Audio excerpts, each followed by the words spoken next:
and asked me to think about taping a biography while he's here for Christmas. So I put some thoughts down in writing. Okay, cut. Okay, now come take a look. Oh dear. Hello, I'm Dave. This is my mother, Lillian, and we're just going to do some taping here for kind of like an oral history project. So just a little idea that I came up with, and I asked Mom to share some thoughts about some, our family life and some facts about her life. So with that, I'm just going to let my mom take it away. So. Thank you, sir. Ready, Mom? Ready. Okay. I was born on my grandfather Martin Salter's farm on January the 14th, 1938 in Lincoln, Kansas. My parents were Alfred and Esther Croning Salter. They moved to the farm the day they were married, which was October the 9th, 1927. I was the fifth child born to Alfred and Esther and the first daughter. I remember my brother Clarence saying it was his job to keep the rest of the brothers upstairs during the time I was born. He had just turned 9 years old. My grandmother, Emma Salter, and my dad helped deliver me because the doctor, who had to come from town, got stuck in the mud and arrived late. Mom told me she had told my dad he'd better call the doctor, and Dad said there was time to wait. I only weighed a little over 6 pounds, and Mom said I was the easiest birth. Mom had a young lady from the church come in to help out with the boys until she got back on her feet again. Also, my Aunt Viola, Mom's sister, came to help out. I was baptized on January the 23rd, 1938, at St. John's Lutheran Church, a beautiful rural church in Lincoln, by my grandfather, the Reverend Henry Croning, my mother's father.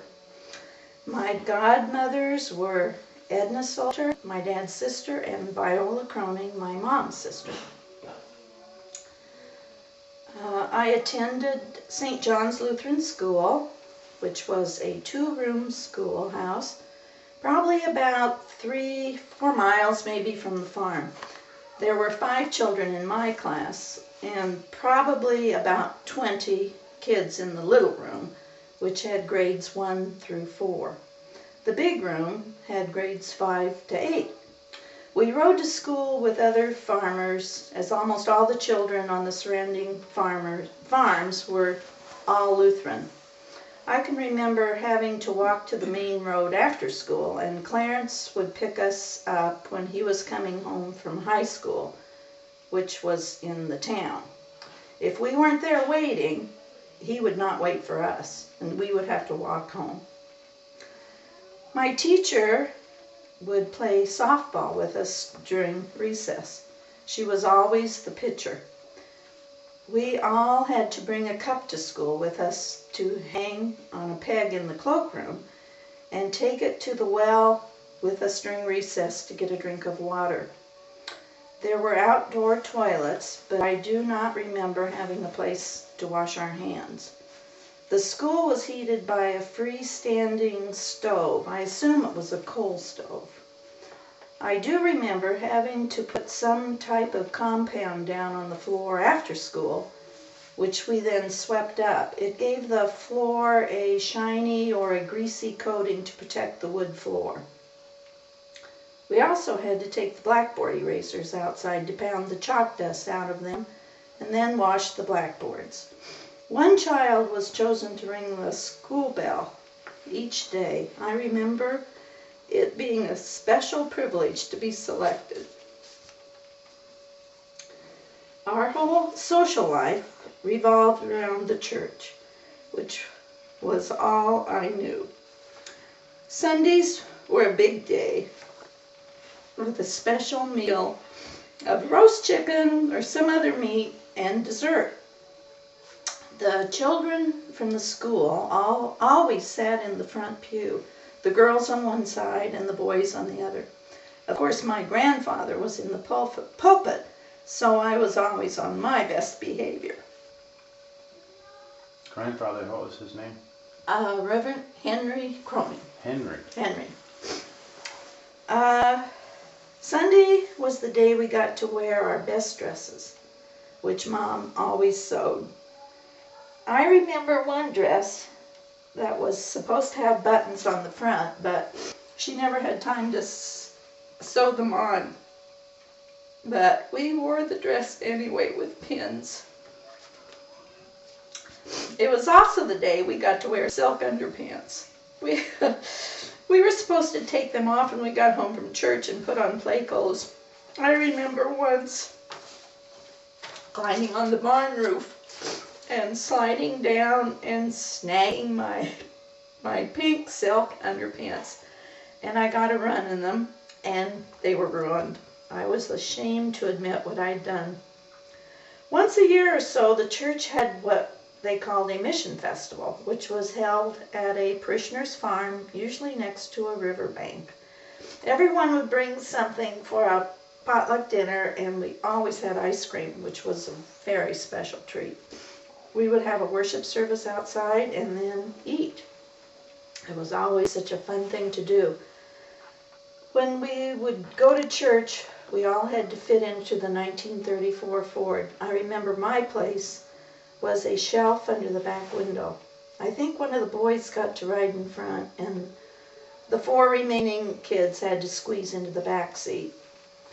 Life on the farm.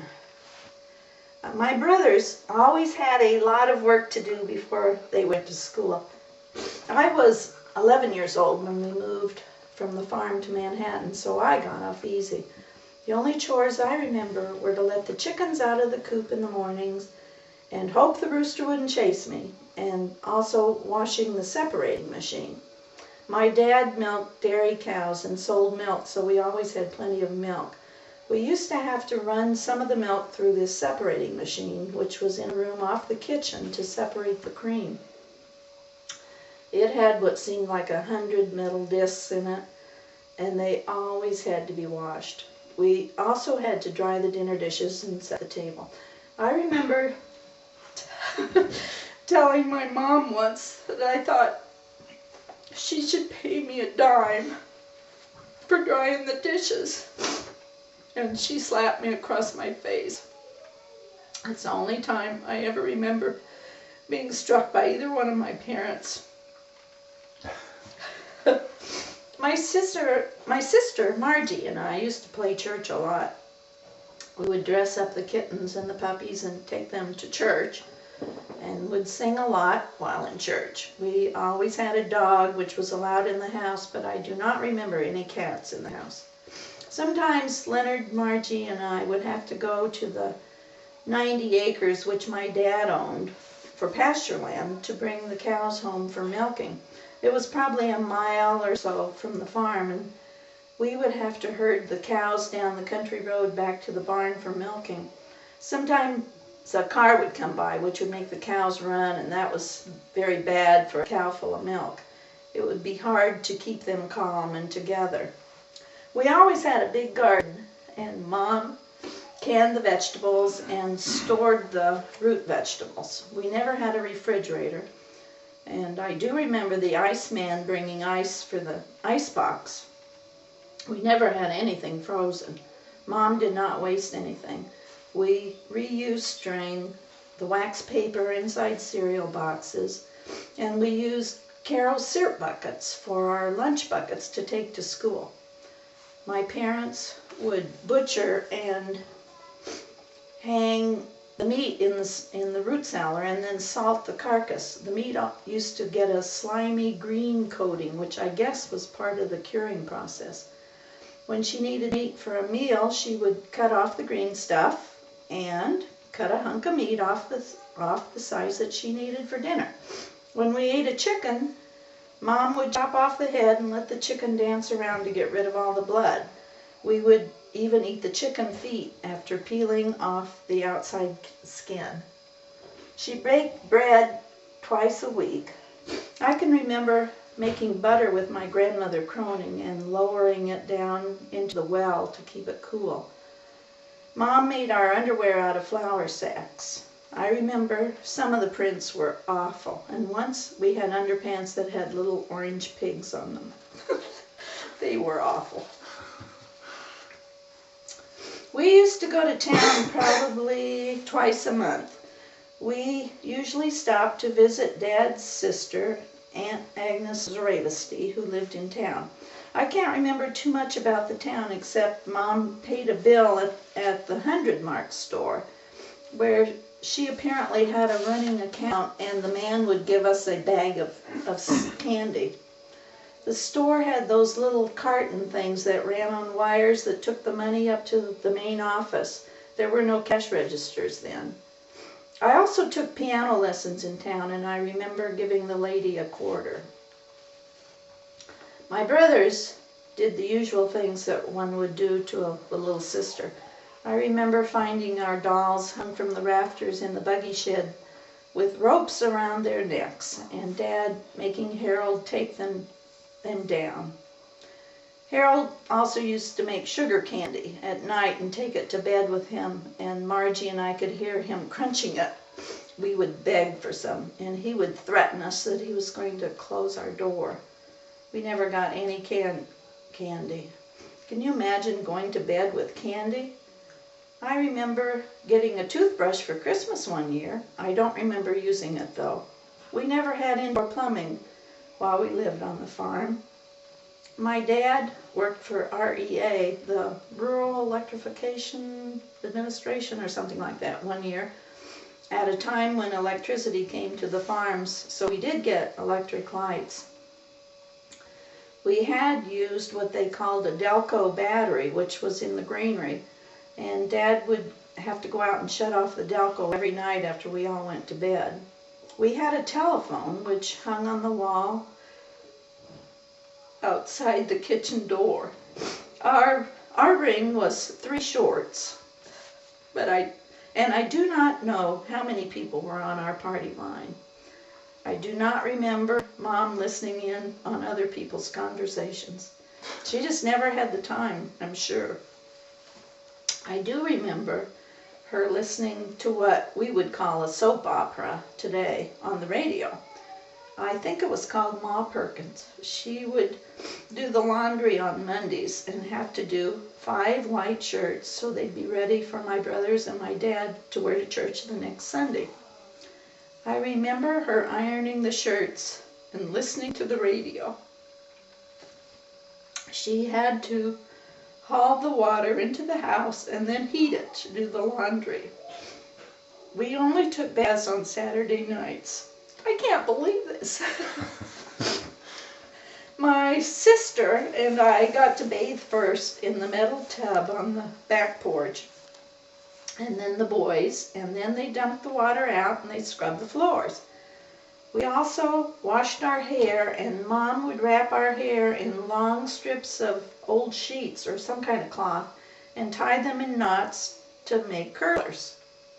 My dad would never buy a TV until we all graduated from college, so I never watched TV with my parents while living at home. When I was about 11, my dad took a job with Kansas State College as manager of the poultry farm in Manhattan, Kansas. That was just before I started 6th grade. My grandfather, Martin Salter, had died, and my dad could not afford to buy out his brothers and sisters' shares, so they had to put the farm up for sale and divide money. A cousin of my dad's bought the farm, and he may still own it, or part of his family. My parents had a big sale and sold all the farm machinery. I remember Dad taking a rifle and shooting our dog when we left the farm because we could not take him with us. That was a sad day and hard for my dad to do, too. We did take a pet raccoon with us, though. Harold had trapped and killed the mother and brought this baby raccoon home, so we raised it using a bottle to feed it.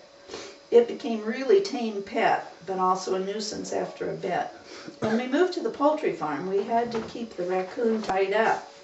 And he got mean, so we ended up taking him to the Manhattan Zoo. There was an old house on the poultry farm that we lived in. My brothers Hi, Noah. could live at home and go to college, so my parents saved a lot of money. Hey, Noah. Hey, Noah. We have a break in the action. Noah, why don't you go climb up on Grandma's lap? You want to sit with me for a little bit? Come on, why don't you do that? I'm almost done. Sit up on Grandma's lap and then You want to sit with, listen to my story? Grandma's got a story. I'm reading the story. What? Oh, okay. What? Let's see. Let's listen to Grandma finish her story, okay? When we moved to the poultry farm, we had to keep the raccoon tied up and he got mean, so we ended up taking him to the Manhattan Zoo. My brothers, oh, I read that. I already did that one. I had an easy adjustment to public school because our little parochial school gave us a good background. Noah. Once I found out how to walk to Bluemont School and not get lost, I was all set. Living in town was fun, and the college campus was right across the street from our house, so there was a lot to do on campus, seeing concerts and plays and flowers and art. It definitely was the right move for my parents to make, as they had 6 children to educate. Manhattan high school years were a lot of fun for me. I was active in music, playing the viola in the school orchestra and singing in the robe choir. I always had to work while in school and buy anything that I wanted that was not a necessity, like a Jansen sweater or a Pendleton skirt. Those were 2 of the name brands I remember that were cool at the time. I worked at the Palace drugstore as a soda jerk after school and on weekends. I ushered at the Wareham movie theater, and in the summer I worked at the drive-in theater. I continued to take piano lessons while I was in high school. After graduating Manhattan High School, I immediately enrolled at Kansas State University, majoring in biological science. I worked on campus for a dairy research chemist, Dr. C.H. Whitnall, doing densities and viscosities of milk. I received a full scholarship tuition based on my grades. The tuition at that time was $90 a semester. I lived at home, and by this time Dad had quit the poultry farm and was working at delivering milk for the colleges. The business was called the Standard Dairy. He had to buy his own truck and buy the milk from the college and then sell it around town. He did that for a number of years, and I think it was hard work for him. I had to go around and collect delinquent accounts, which were not many, but hard for me to do. I joined Delta Delta Delta Social Sorority and had a great time in college. My 5th year of college was spent in Kansas City at the KU Medical Center for my internship in medical technology. I lived in an apartment with 3 other girls in Kansas City who were also from K-State and in training. I rotated through all the labs with a girl named Jean Nilsson from Kansas City. She and I became good friends. And when we graduated, we went to Portland, Oregon together, driving there in her 1955 Chevy convertible. We had a job at the University of Oregon Medical Center in Portland as medical technologists. We stayed at the YWCA our first night in town and then looked for an apartment to rent that was on the bus line to the medical center. We're eating this one. Okay. Jean and I both met men from Portland, and we both were married that next year. Jean married Warren Biden, and I married Don Stresser. Hey, who was that just entered the picture? This is Michaela Stresser, my 12-year-old granddaughter. Say hi, Michaela. Hi. Time to stop.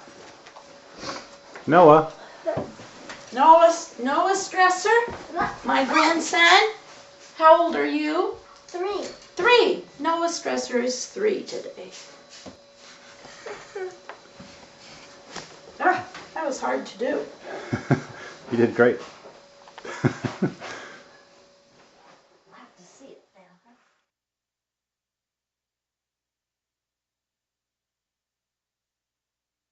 Sees, and it's silver plate. And my parents bought this for What's it called? me. My parents bought this for me when I had my first boyfriend. What? And then he didn't come back to school, and so that was the end of that romance. Not Dad? That Not wasn't, Dad. This wasn't with Dad? No, this was This is silverware that has this is silver plate. silver plated. I have a set of sterling silver that was Cleo Stresser's. And this was a gift from your parents. This was a gift from my parents. And I have a lot of it because one of my girlfriends also picked this pattern. Oh, there's football over there. Football going out there. And she got married and her husband had some family silver, so she gave everything she had to me. So I have like 16 spoons and So this is like a double set? the spoons are. I think I have everything. I have 10 place settings except I'm missing 1 fork. I only have 9 forks for some reason. I don't know why. What happened to the other fork?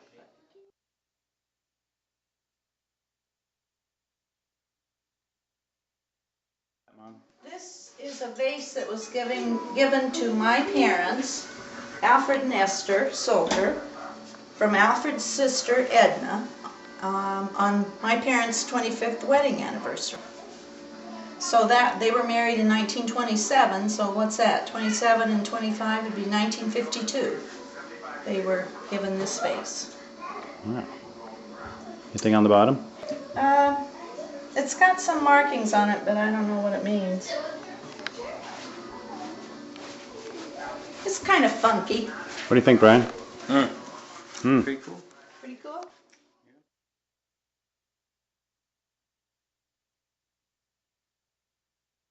I have 2 of these that were your great-grandfather Thompson, Cleo's father.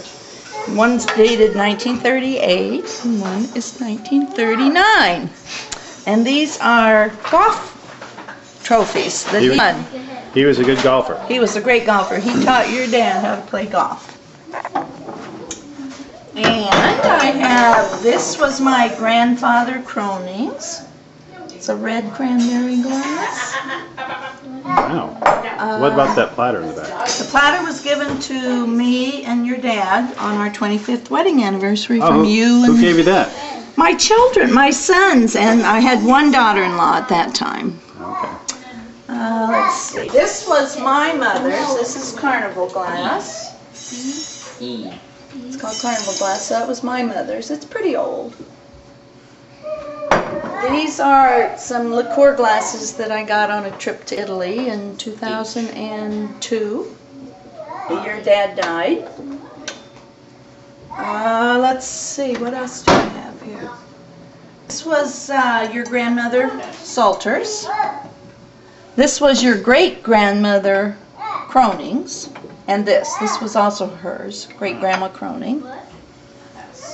And this was